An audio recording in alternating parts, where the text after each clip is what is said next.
Hi. So indeed, Mose, we have replied to your questions in writing. So I hope you can give a look at our replies.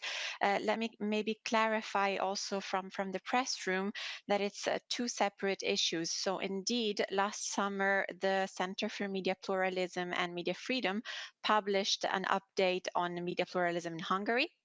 The report was requested by the Commission and confirms that the creation of KESMA presents a risk to media freedom in Hungary. This was also confirmed by the latest Media Pluralism Monitor published on 23rd July. And the Commission is fully aware of the concerns and continues to monitor the risks to media freedom in the EU in a comprehensive and in a timely manner.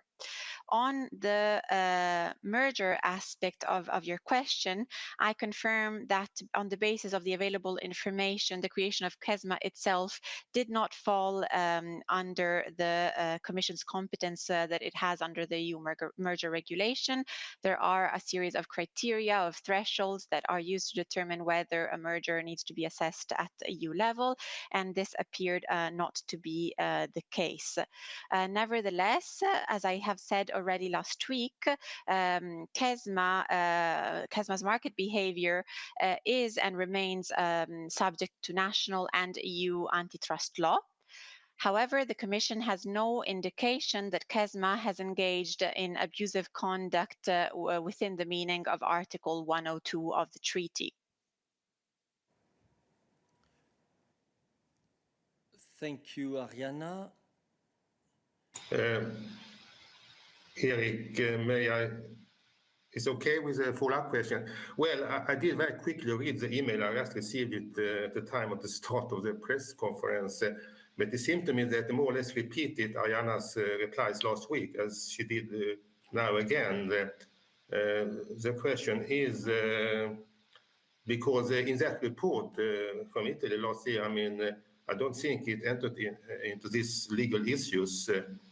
So it's not still clear to me why it falls outside the merger law. And another, let's say, worrying aspect of the whole issue is that this, let's say, conglomerate or foundation of 500 media outlets, obviously we enjoy quite a lot of pro-government advertisement, which is another aspect of the problem, because that could be considered as illegal state aid.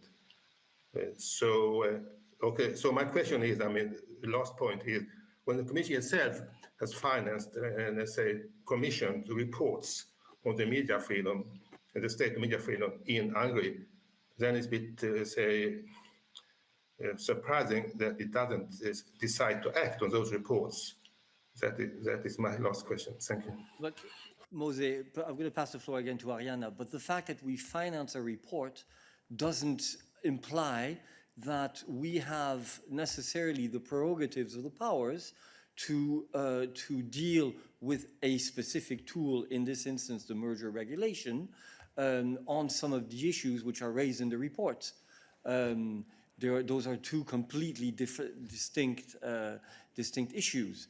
A report may raise concerns as to the situation on a particular aspect. It's a completely different matter to see whether the Commission has within its powers and prerogatives the means to act to address the concerns raised in the report. But I pass the floor back to Ariana in case she has anything to add on this. Indeed, just maybe a couple of words.